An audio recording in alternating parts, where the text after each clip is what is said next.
አትለውም ወይ የነቢ ወዳጅ አይደለህም ወይ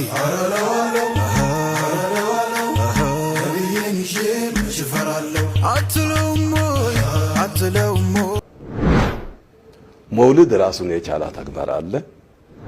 መውሊድ ራሱን የቻለ አካሄድ አለ። መውሊድ ራሱን የቻለ ሂደት አለ። መውሊድ ራሱን የቻለ አከባበር አለ። መውሊድ አገር አቀፋዊ ብቻ ሳይሆን ዓለም አቀፋዊ በዓል ኢትዮጵያም ሆነ ሌላው ውጭ ሀገርም ብዙ መንግስታቶች ያከብራሉ። አትለውም ወይ የነቢ ወዳጅ አይደለህም ወይ መውሊድን በተመለከተ መውሊድን እንዲከበር ከመጅሊስ በቀጥታ ትእዛዝ ተሰጥቷል። እንዴት ይታያል? እሱ መሰጠት አለመሰጠት አይደለም። ከዲኑ አኳያ እንዴት ነው ጥያቄው። ከዲኑ አኳያ መውሊድ አውጡ የሚል መመሪያ የለም።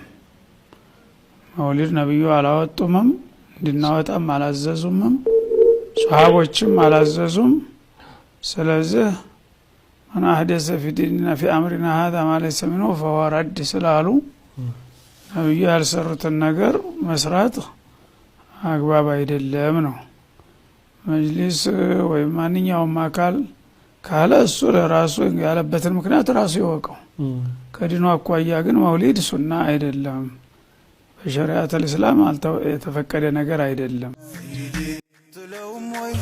አትለውም ወይ የነቢ ወዳጅ አይደለህም ወይ ዘንድሮውን የመውሊድ በዓል ፕሮግራም የኢትዮጵያ እስልምና ጉዳዮች ጠቅላይ ምክር ቤት ላቅ ባለ ደመቅ ባለ ሁኔታ ለማክበር ሙሉ ዝግጅቱን አዘጋጅቷል። የፌዴራል መጅሊስ ብቻ ሳይሆን የአዲስ አበባ ከተማ አስተዳደር እስልምና ጉዳዮች ምክር ቤት ከፍተኛ አመራሮች ባሉበት የፕሮግራም በደመቀ መልኩ ይከበራል ተብሎ ይታመናል። ያንን እለት ነቢያችንን አለይሂ ሰላቱ ወሰላም በመከተል እሳቸውን በማወቅ በመውደድ እንድናሳልፈውና በአኽላቃቸው በስነ ምግባራቸው እኛም ባህሪያችንን እንድናደርገው ቀልባችንን እያሰብን እንድናሳልፈው አሳስባለሁ። የነቢ ወዳጅ አይደለህም ወይ ለመላው የክርስትና እምነት ተከታዮች እንኳን ለ1497ኛው የመውሊድ በዓል በሰላም አደረሳችሁ። በዓሉ የሰላም፣ የፍቅር፣ የአንድነት እንዲሆንላችሁ እንመኛለን። አብራችሁን ቆዩ። ኤርሚያስና ሀብታሙ ሁለታችሁም ከልብ አመሰግናለሁ። እግዚአብሔር ይስጥልኝ። በዚህ ርዕስ ቆይታ እናደርጋለን። እንግዲህ ምናልባት ከዋናው ርዕስ በተሻገረ የተወሰኑ ጎላ ብለው ይቅርታ ብሩክ ለመላው የእስልምና እምነት ተከታዮች በሚል አስተካክል። ምንድነው የክርስትና ያልከው? ለመላው የክርስትና እምነት ተከታዮች አልኩኝ። አትለውም ወይ የነቢ ወዳጅ አይደለህም ወይ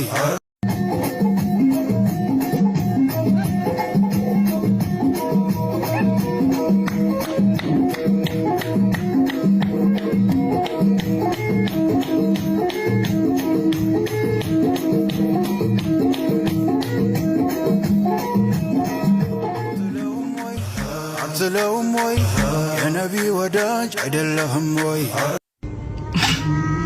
السلام عليكم ورحمة الله تعالى وبركاته. تعالى مولد عيد عدل أنيما قلت عيدنا يلنا لكم بمولد صدقة يدرجنا لمسكين يبلنا تحليل تسبيح صلوات استغفار يبالا بدعة منو لا ينو بدعة صدقة ونو بدعة استغفار ونو بدعة تحليل ونو بدعة تحميد ونو بدعة عند سو دس ميلو نجار مكان ساقي أردو لله تعالى بلو الله سبحانه وتعالى يمسكنا هذا إيه إذا تبلون ده إذا نكبروا لمنو لا ينو بدعة سبحانه الله سبحانه وتعالى هلا تنكتن يوم القليل يا ما قونا لمسقانا من ناردو بدعانا ولنبالنا ولا الله إلا ما مسلم سبحانه وتعالى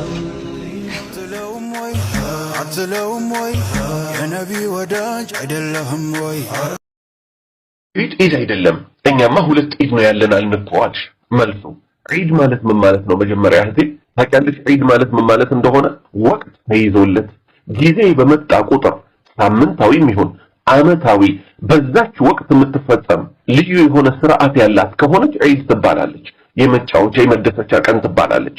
ለምሳሌ ሙስሊሞች ሳምንታዊ ዒዳቸው ጁምዓ ነው። ሻወር ወስደው ሽቶ ተቀብተው ወንዶቹ መስጂድ የሚሄዱበት ንጹህ ጀለብያቸውን ለብሰው አለ የሚባል ልብሳቸውን ለብሰው መስጂድ በጊዜ የሚገኙበት አይሽ ሳምንታዊ ዒድ ሳምንት እየጠበቀ የሚመጣ ማለት ነው። ሁለተኛስ ሁለት ዓመታዊ ዒዶች አሉን፣ ዒድ አልፊጥርና ዒድ አልአድሃ። ስለዚህ ረመዳንን ጠብቀን ጾመን ስንጨርስ የምናፈጥርባት ቀን ዒድ አልፊጥር የማፍጠሪያው ቀን ትባላለች። ዓመት ጠብቃን የመጣችው አላህ የተደነገገች ናት። ሁለተኛስ ዒድ አልአድሃ ምናርድበት ደግሞ እርድ በማረድ ወደ አላህ የምንቃረብበት ቀን አለ። ያ ቀን ደግሞ ምን ይባላል? የዓረፋ ቀን ይባላል። ይሄም 10ሩን የሐጅ የዙልሂጃ ቀናት ከሰራን በኋላ የሚከበረው ቀን ማለት ነው። ከዛ እስከሱ ቀጥሎ 3ቷ ቀን ደግሞ አያመት ተሽሪቅ ትባላለች። ብሉባት፣ ጠጡባት፣ ተጠቀሙባት አለ። ተጠቀምንባት። ይሄው መውሊድ ብሎ የሚከበረው አንቺም ችግር የለውም ምን ነው ቢድዓ ያልሽለት ዞሮ ጠብቆ ረቢዑል አወል 12 ሲመጣ ነው እኮ የሚከበረው በአመት አንዴ። ይሄ ዒድ እኮ ነው። ዒድ አይደለም እንዴት ያለሽ? አንድ አባባል ልንገርሽ። ስለ ኦሮምኛም ትንሽ ታውቂያለሽ መሰለኝ። የድሬዳዋ ልጅ ነኝም ብለሻል ሌላ ቪዲዮዎች ላይ። ጥሩ። ካሪ ማለት በኦሮምኛ አህያ ማለት ነው። በአማርኛ ደግሞ አህያ ይባላል። አህያም ተባለ ካሪም ተባለ ሁለቱም አህያ ናቸው። ስለዚህ ስሙን በመቀያየር ተግባሩ ስለማይቀየር መውሊድን ዒድ አድርገው ነው ሰዎች የያዙት።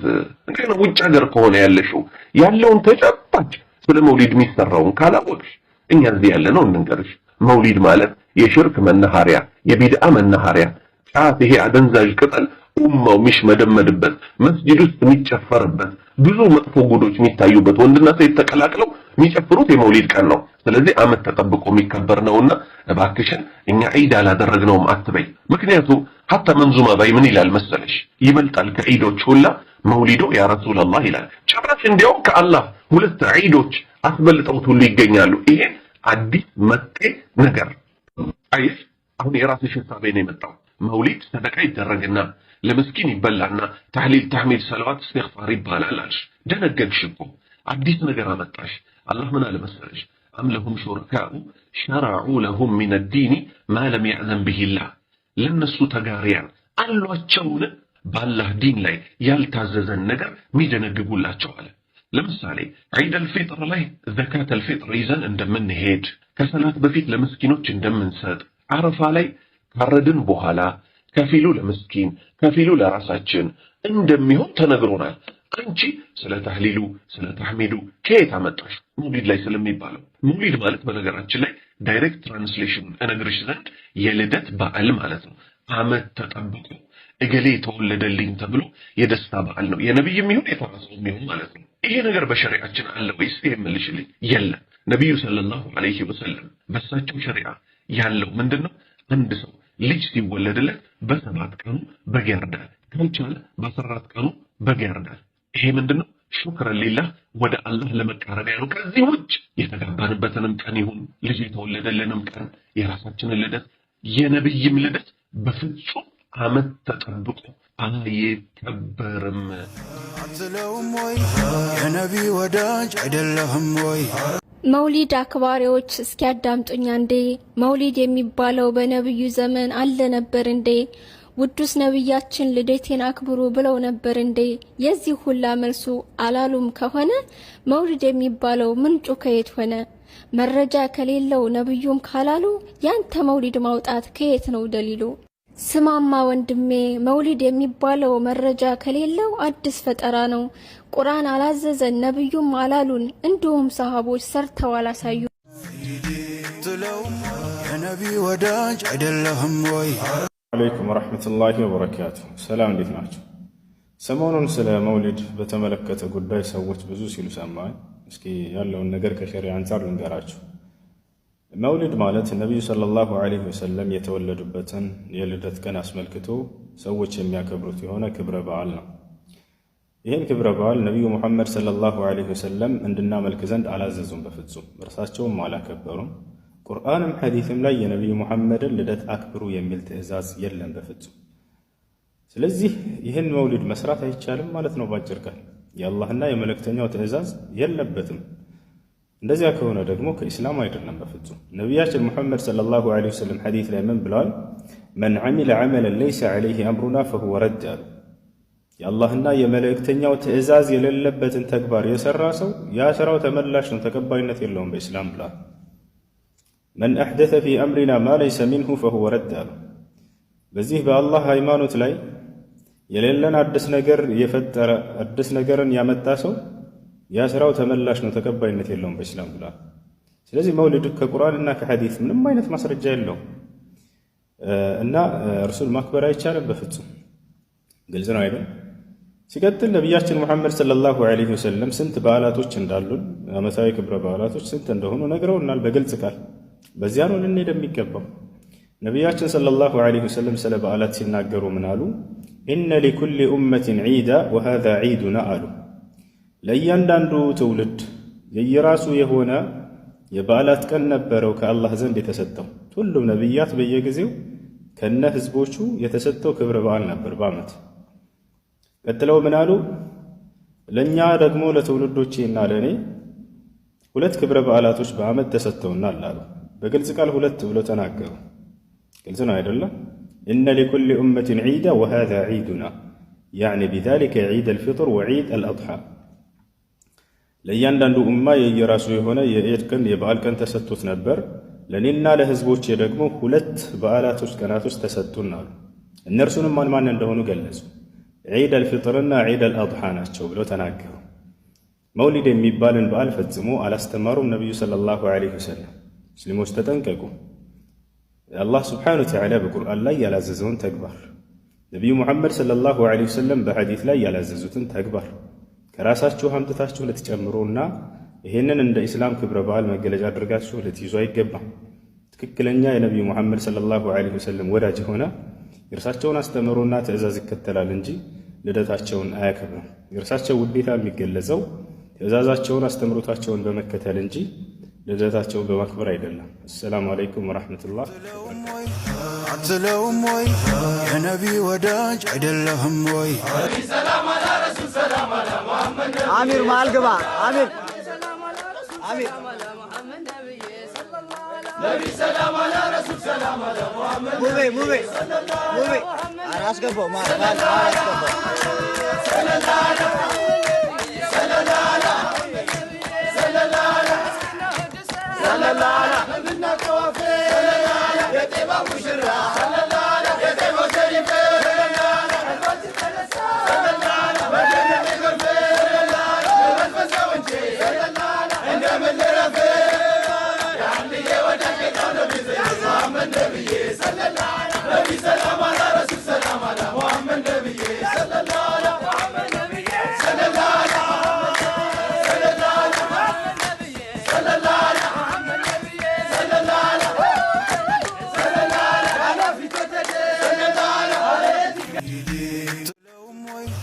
አትለውም ወይ የነቢ ወዳጅ አይደለህም ወይ? አትለውም ወይ የነቢ ወዳጅ አይደለህም ወይ? ቢስሚላህ ዛሬ ኢንሻአላህ በአላህ ፍቃድ ስለ መውሊድ እናያለን ማለት ነው። መውሊድ አሁን ዛሬ ብዙዎቹ የሚያወጡት ማስረጃ ከየት አምጥቶ ነው? ይሄንን ለማስታወስ ፈልጌ ነው ማለት ነው። በቁርአን በሐዲስ አበደን በአንድም የወረደ ነገር የለም ማለት ነው። መውሊድን የጀመሩት ከመካከለኛ ምስራቅ ተነስቶ በ360 ዓመት ሂጅራ ግብፅን የወረሩ ከኢራን አካባቢ የተነሱ ሰዎች ግብፅ ላይ በኃይል በጉልበት በግዴታ አንድ ወቅት ላይ ግብፅን ወሮ ነበርና በዛ መውሊድን አስጀምሯል ማለት ነው። ይሄ መውሊድ 1000 ምናምን ዓመቱ ነው ከተጀመረ። ይሄንን መውሊድ የሚገርማቸው ያወጡት ሺዓዎች ናቸው። ሺዓዎች እነዚህ ሰይድና አሊን እና የሰይድና አሊ ቤተሰቦችን በሙሉ ከሌሎች ሰሃባዎች በበለጠ ሁኔታ የሚያልቁና እንደውም ሰይድና ዑመርና ሰይድና አቡበክርን መሰል ሰሃባዎችን የሚሳደቡ የሆኑ ሰዎች ያወጡት ነው የመውሊድ ማለት ነው። ስለዚህ መውሊድ በአጀማመሩ እንደነገርኳችሁ በኃይል በወረራ ግብፅ ላይ እነዛ ከመካከለኛ ምስራቅ የተነሱ አካላቶች ያወጡት ነው። ከቁርአን ከሐዲስ ምንም ማስረጃ የለውም። ነብዩ ሰለላሁ ዐለይሂ ወሰለም ለኛ ዒድን ያስቀመጡት ሁለት ዒዶችን ነው። ዒድ አልአድሃና ዒድ አልፍጥር ነው። ከዚህ ውጪ ሌላ ዒድ የለም። ምናልባት ጁምዓ ቀን ትንሿ ዒድ ተብላም ትታወቃለች። ከዛ ውጪ ሌላ ዒድ የትም የለም ማለት ነው። በመውሊድ ጉዳይ በእንደዚህ አይነት ሁኔታ ነው የተጀመሩት። የሚገርማቸው ነገር ግን እነ ዑመር እና አቡበከር እነዚህ የሚሳደቡ ሰዎች ያወጡትን መውሊድ ዛሬ የኛዎቹ ደግሞ ከምን አኳያ ማስረጃ ሲጠየቁ እንኳን ማስረጃ የላቸው። ማስረጃቸው አንዳንድ የሆነ ታሪክ ከቁርአን ላይ ያነቡና ያ በተአምር የማይገናኝ የሆነውን እያገናኙት ነው መውሊድ የሚያከብሩት። ስለዚህ መውሊድን አላህን እንፍራ። ቁርአንና ሐዲስ ማስረጃ የለውም። ከሰሃባዎችም ማንም ያወጣ የለም። አላህን እንፍራ፣ እንጠንቀቅ። ሰላም አለይኩም የነቢ ወዳጅ አይደለህም ወይ? መውሊድን ማክበር ወይም ሌሎችን እንደዚህ በዓላትን ያልተደነገጉ ከመሆናቸው ጋር ማክበር ግዴታ ነው የሚል የለም። መቼ እኔ እስካሁን አላጋጠመኝም። ያው በተዘዋዋሪ እንደዚህ የሚያደርግ ቢኖርም ማለት ነው። በተዘዋዋሪ አለ አይደል? የነቢ ወዳጆች ነው አክብሩ ማለት እሱ የፈለገው ይህን የማያደርግ ሰው የነቢ ወዳጅ አይደለም ማለት ሊሆን ይችላል ነው። ስለምናውቅ ነው እንደዚህ የምንለው። ብዙዎች እንዲህ የሚሉ አሉ። ግን አባባሌ በግልጽ አፉን ሞልቶ ደፍሮ ይሄ ዋጅብ ነው የሚል የለም። ግዴታ ነው የሚላል ሰምታችኋል? የለም። ስለዚህ በየትኛውም ሁኔታ ይህንን ባለማክበርህ አላህ ይጠይቅህ፣ አትቀጣበትም። በማክበርህስ ከዚህ ውጭ እንግዲህ ደሊሉ ቢድዓን በተመለከተ የመሳሰሉ ነገሮች ሁሉ ይህንን ማብራራት ይቻላል። ጊዜ ስለሌለን እንተዋለን። ግን ነገሮች በምን አለበት አይሆንም። አንድ ምሳሌ ብቻ ልስጣችሁና ልዝጋው። ሰዒድ ብን ሙሰይብ የተባሉት ሰይዱ ታቢዒን ከታቢዒዎች ሁሉ ትልቁ ተብሎ የሚሞገሱት አንድ ጊዜ የሆነ ሰው ከፈጅር ወቅት በኋላ ሰላቱ ሳይደርስ በፊት እየተነሳ 2 ረክዓ እየደጋገመ ሲሰግድ አዩት። ሱናውን 2 ረክዓ ብቻ ሰግዶ ቢያቆም አንድ ነገር ነበር። ግን ይህንን ሲያደርግ አዩት። ፈነሃሁ ይላል ዘገባው ላይ ከለከሉት። ተዋታደከሉት። በቃ ሰግዳሉ 2 ጠብቅ ሶላቱ እስኪደርስ። ምን አላቸው? አዩዓዚቡኒ ላሁ ዐለ ሰላህ ሶላት ስለሰገድኩኝ አላህ ይቀጣኛል አላቸው። ጥያቄው ጥሩ ነው አይደል? ሶላት በመስገድ ምን አለበት? ሶላት ነው። አላህ ይቀጣኛል ያላቸው። ምን አሉት እሳቸው? ላ ወላኪን ዩዓዚቡከ ዐላ ሙኻለፈቲ ሱና ሶላት በመስገድ ሳይሆን ሱናን ስለጣስክ ግን ይቀጣሃል አሉት። ዲን ከአላህ ዘንድ ብቻ ነው የሚደነገገው። አም ለሁም ሹረካኡ ሸረዑ ለሁም ሚነ ዲኒ ማ ለም የእዘን ቢሂላህ። ይሄ የወረደው እኮ እነዚያ አጋሪዎች ነው ይሁን ግድ የለም። አልዕብረቱ ቢዕሙሚ ለፍዝ ላ ቢኹሱስ ሰበብ። አም ለሁም ሹረካኡ ሸረዑ ለሁም ሚነ ዲን ማ ለም የእዘን ቢሂላህ። አላህ ያልፈቀደውን የሚደነግጉላቸው አጋሪዎች አሏቸው ወይ? ስለዚህ አላህ የፈቀደውና የደነገገው ብቻ ነው ዲን የሚሆነው። አልኢማም ማሊክ እንዳሉት አልየውመ አክመልቱ ለኩም ዲነኩም የሚለውን አንቀጽ አስመልክቶ እንደተናገሩት ማለት ነው። ፈማ ለም የኩን የውመኢዝን ዲና ላ የኩኑ ልየውመ ዲና። ያኔ ዲን ያልነበረ ዛሬ ዲን አይሆንም። አትለውም ወይ የነቢ ወዳጅ አይደለህም ወይ? እናደዱ ካለው ሲከበር መውሊዱ እናደድ አይደለም ከበዱ የሚበዱ ማበር ብቻ አይደለም በራቆት ሂዱ ቢዳ ነው ይላል ሳይገባው መንገዱ ከመወላገዱ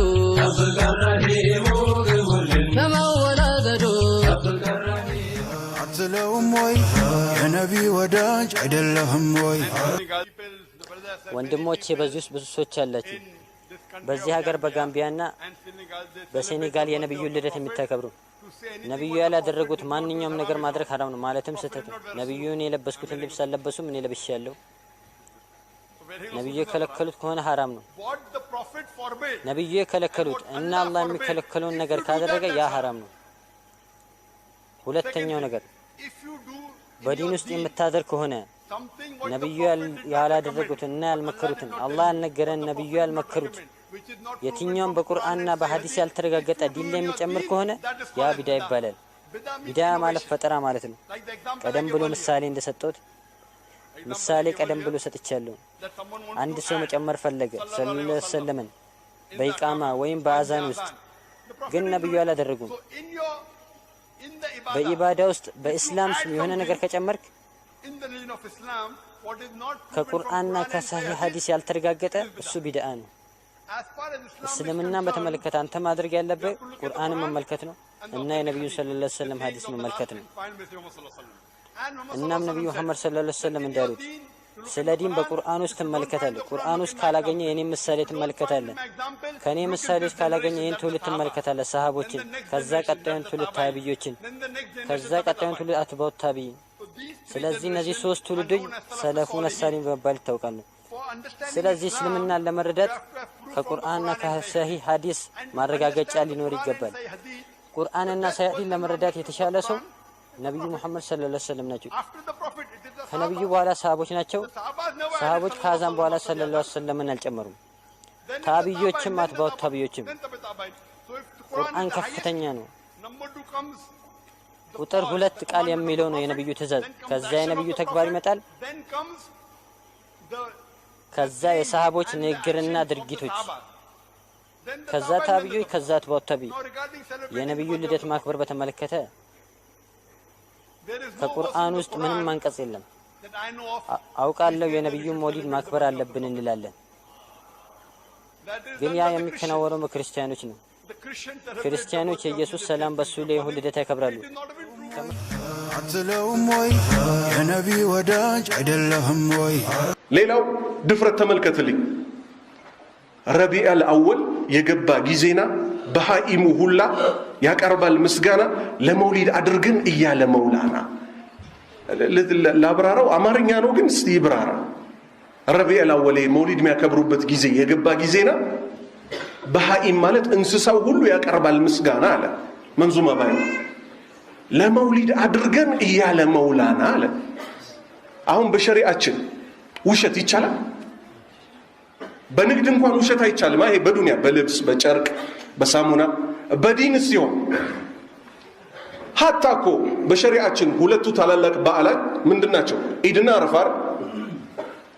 እንደው እርድ የሚታረድበት ታላቁ ኢባዳ ሐጅ የሚፈጸምለት ላይ እንኳን እንስሳዎች ለአረፋ አድርገን ብለው መናገራቸው በቡኻሪ በሙስሊም አረብ በደኢፍ ሐዲስ እንኳን መጥቷል።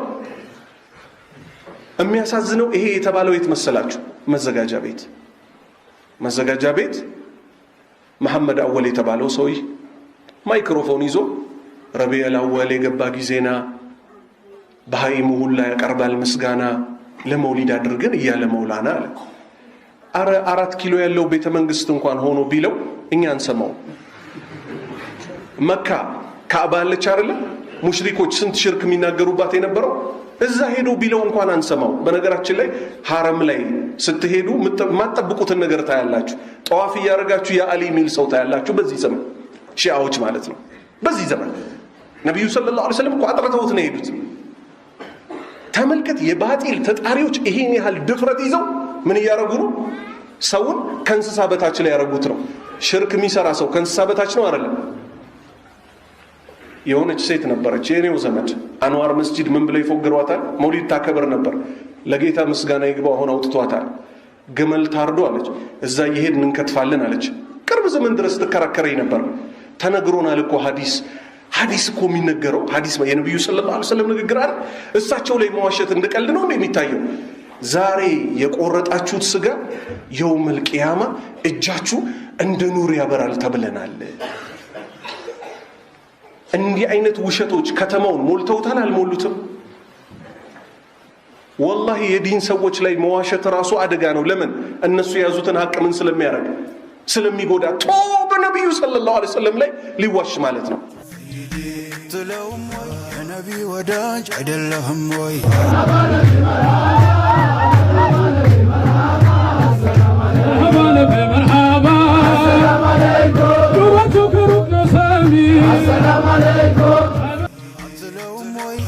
የነቢ ወዳጅ አይደለህም ወይ? ሰላም አለይኩም ወራህመቱላሂ ወበረካቱ። ሁሉም ሙስሊሞች መውሊድ አክባሪዎችም ይሁኑ የማያከብሩ ሰዎች የሚስማሙበት አንድ ጉዳይ ቢኖር ነብዩ አለይሂ ሰላቱ ወሰላም ልደታቸውን አላከበሩም። ሱሐባዎችም የነብዩን ልደት አላከበሩም። ታቢዒዎችም የአትባዑ ታቢዒዎችም ቢሆኑ እንደዚሁ ልደታቸውን አላከበሩም። ነብዩ አለይሂ ሰላቱ ወሰላም ደግሞ በአንድ ሐዲሳቸው ከትውልዶች ሁሉ በላጮቹ ትውልዶች ሱሐባዎች፣ ታቢዒዎችና አትባዑ ታቢዒዎች እንደሆኑ በግልጽ ተናግረዋል።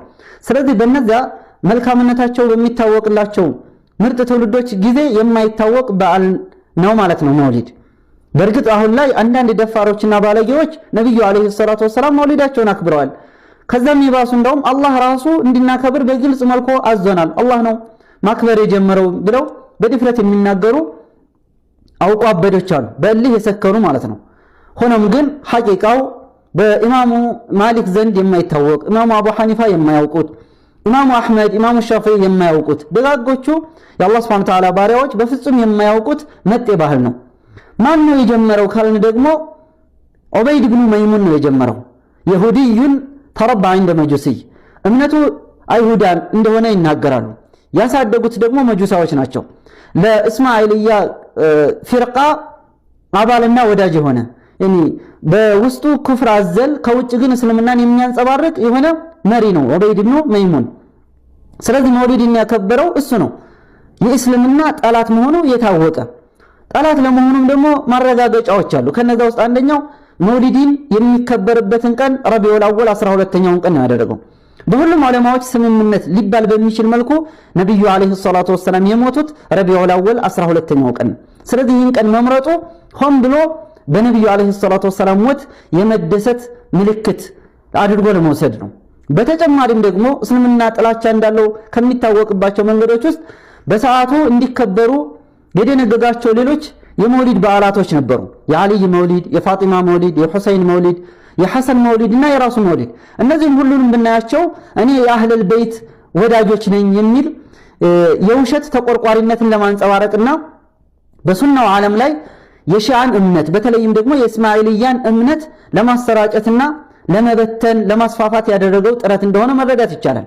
ስለዚህ የነብዩ አለይሂ ሰላቱ ወሰላም ጠላት የሆነ የሱሐባዎች ረዲየላሁ ዐንሁም ጠላት የሆነ በውሸት ሙስሊም መስሎ በእስልምና ውስጥ በመግባት እስልምናን ለማዳከም ጥረት ሲያደርግ የነበረ መሪ የሱ ውጤት ነው።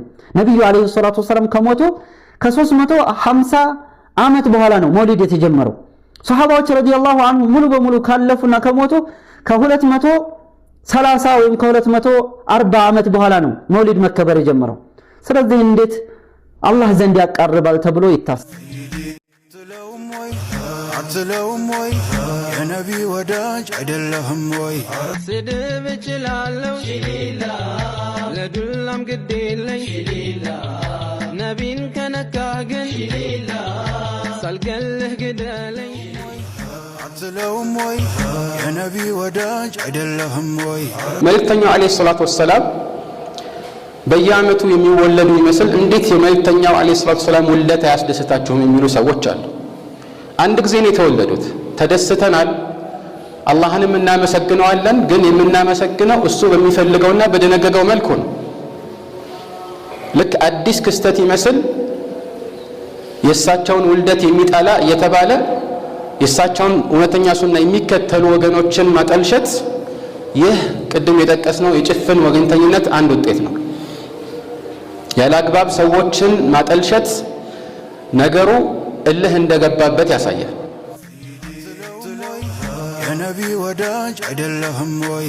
ሸለሙ አላህ መውሊድ ብዳ ይላል ቡዳ ይብላውና ኢማሙ በአያት አልመጣም አንድ ነቢ ሱና ኢማሙ ቢዳ ይታያል ግንባሩ ላይ ጎላ ኢማሙ ሸለሙ አላህ አልፉ ሰላት ወሰላም አላ ነቢ።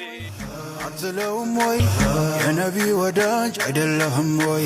እንደዚሁም መልእክተኛው አለይሂ ሰላቱ ወሰላም በዚህ በእኛ ጉዳያችን ላይ የሌለውን ነገር ያመጣ አዲስ ነገር የጨመረ ስራው ተመላሽ ነው እንዳሉ በትክክለኛ ሐዲስ ተረጋግጧል። ሐዲስ አይሻ في الصحيحين። ከዚህም ውጭ መልእክተኛው ሰሐቦችን ሊሰናበቱ በነበረበት ሁኔታ العرباض بن سارية እንደሚያስተላልፉት ታላቅ ምክር ሲመክሯቸውም ይህንን ነገር አንስተው ነበር። يقول وعظنا رسول الله صلى الله عليه وسلم موعظة بليغة ذرفت منها العيون ووجلت منها القلوب فقلنا يا رسول الله كأنها موعظة مودع فأوصنا.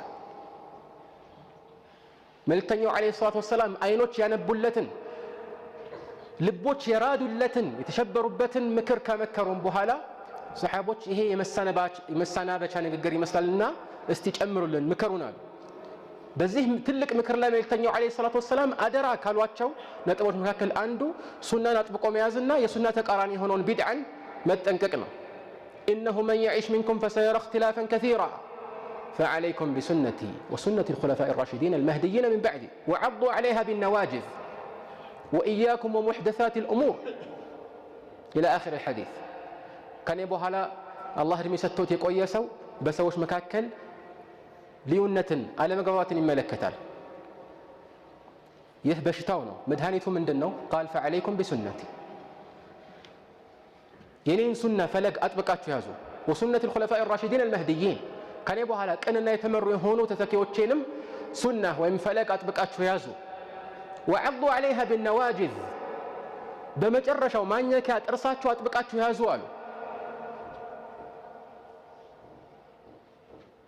ከዚያም የሱና ተቃራኒ ሆኖን ቢድዓ ሳያነሱ አላለፈው ወኢያኩም ወህዳት الامور አዲስ የሚባሉ አዳዲስ በዲን ላይ የሚጨመሩ ነገሮችን አደራችሁን ተጠንቀቁዋል ምክንያቱም ማንኛውም አዲስ ነገር ቢድዓ ነውና አንዳንድ ዘገባዎች ላይ ማንኛውም ቢድዓ ጥመት ነው ሌላ ዘገባ ላይ ደግሞ ማንኛውም ቢድዓ ወይም ማንኛውም ጥመት የእሳት ነው ብለዋል የእሳት መንገድ ነው ወይም ለዚህ ሰበብ ነው ማለት ነው ስለዚህ ነገሩ እንዲሁ አንዳንዶች እንደሚያደርጉት አቃለን የምንመለከተው አይደለም እንደ ተራ የፊቅህ ርዕሶች በዑለማዎች መካከል እንደሚኖሩ የኢጅቲሃድ ወይም የአመለካከት ልዩነትን በሚያስተናግድ መልኩ የሚዘገቡ የውዝግብ ርዕሶችም አይደለም ነገሩ እጅግ በጣም አደገኛ ነው ከምናስበው በላይ ብዙ አደጋዎችን ይዞ ሊመጣ የሚችል ነው ይህም ብቻ ሳይሆን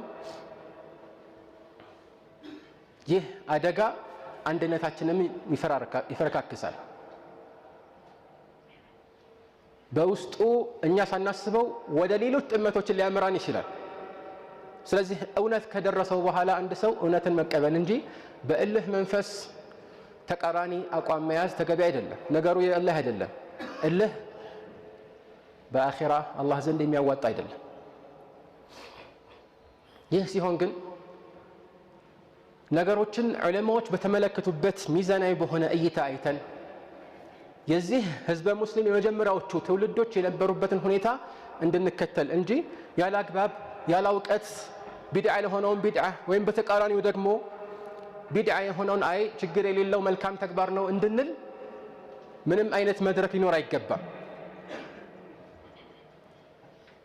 ፍትህኝነት መካከለኝነት አደጋ ውስጥ እንዳንገባ ይታደገናል ግን የፍትህኝነትና የመካከለኝነት መገለጫ የመልእክተኛው አለይሂ ሰላቱ ወሰለም አስተምሮት ነው እውነተኛ መካከለኛ እውነተኛ ፍትህኛ እሳቸውና ከሳቸው በኋላ የተተኩት በአላህ ቁርአንና በመልእክተኛው አለይሂ ሰላቱ ወሰለም አንደበት የተወደሱት ሰሃቦች መንገድ ብቻ መሆኑን አውቀን የመልእክተኛውን አለይሂ ሰላቱ ወሰለም ሱና አጥብቀን መያዝ ያንን የሚጻረርን ነገር ሁሉ እርግፍ አድርገን መተው ግዴታችን ነው አላህ Subhanahu Wa Ta'ala ሁላችንንም በመልእክተኛው አለይሂ ሰላቱ ወሰለም መንገድ ላይ ኖረው يموت يدرجن أسأل الله عز وجل أن يوفقنا لكل خير وأن يوفقنا لاتباع سنة محمد صلى الله عليه وعلى آله وسلم وأن يرينا الحق حقا ويرزقنا اتباعه وأن يرينا الباطل باطلا ويرزقنا اجتنابه وأن لا يجعله علينا ملتبسا فنضل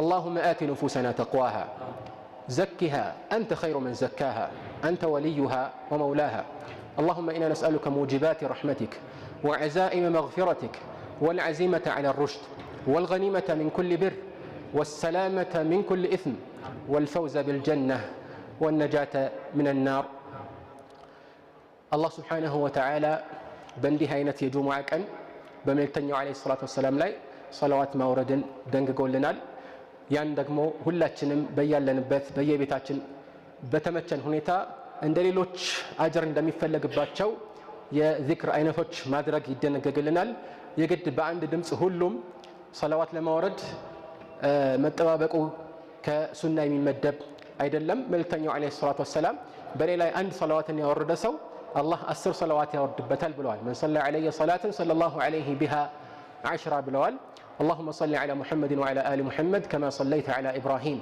وعلى آل إبراهيم إنك حميد مجيد وبارك على محمد وعلى آل محمد كما باركت على إبراهيم وعلى آل إبراهيم إنك حميد مجيد عتلهم وي يا نبي وداج عدلهم وي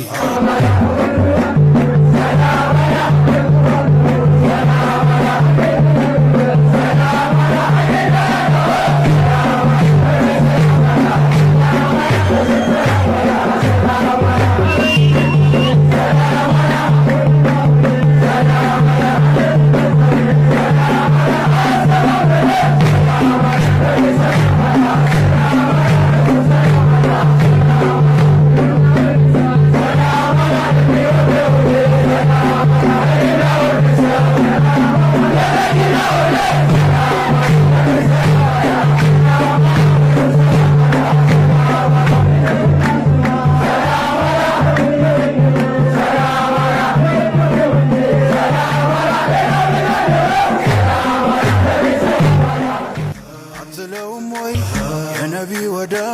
አይደለህም ወይ?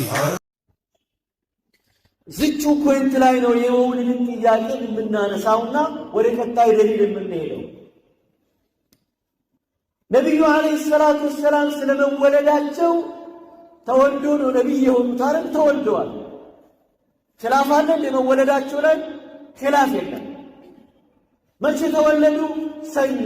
ኺላፍ የለውም። በየትኛው ወር? ረቢዕ አወል። ኺላፍ የለውም። የሞቱት መቼ ነው? ሰኞ። በየትኛው ወር? ረቢዕ አወል። ኺላፍ የለውም። መቼ ነው ከመካ ወደ መዲና የሄዱት? መዲና የገቡት ሰኞ፣ ረቢዕ አወል። ኺላፍ የለውም። ኺላፍ ግን ያለው ቀጥለው ነው። ከረቢዕ አወል በየትኛው ቀን ተወለዱ ነው። ወደ ሞሊድ እመጣለሁ። ይህችን ክሊር አድርጌ ልለፍልኝ ነው። መሀል ኺላፍ ነው ያለው። አንድ ሰው አብዛኛው እዛው ረቢዕ አወል ውስጥ ሆኖ ነው። ሌላኛው ሰው ብቻ ነው ረመዳን የሚል አንድ ቀውል ብቻ ነው ያለው። ረቢዕ አወል 8 አለ፣ 9 ያለ አለ፣ 11 ያለ አለ፣ 12 ያለ አለ፣ 13 ያለ አለ። ለምን ግልጽ የሆነ የተረጋገጠ ከረቢዕ አወል ይህ ቀን የሚል ደሊል ሰሪህ ግልጽ የሆነ ማስረጃ የለም። ችን አስብራችሁበት ያዟት ለሚቀጥለው ስለምጠቅም። አንዴ መወለዳቸው ሰኞ መሆኑ እሳቸው ራሳቸው ነው ከማ ثبت في الصحيحين رسول عليه الصلاة والسلام لماذا تصوم يوم الاثنين قال يوم ولدت فيه የተወለድኩበት ቀን ነው ብሎ እሳቸው የተናገሩት ግልጽ ነው አይደል? የተወለድኩበት ቀን የተላኩበትን ቀን ከዛ ውጭ እሳቸው ከመጾም ውጭ ምንም አላደረጉ። ሰሃቦች የረሱልን ዓለይሂ ሰላቱ ወሰላም ልደትን እንዳያከብሩ ከልካይ ነገር ነበር ወይ?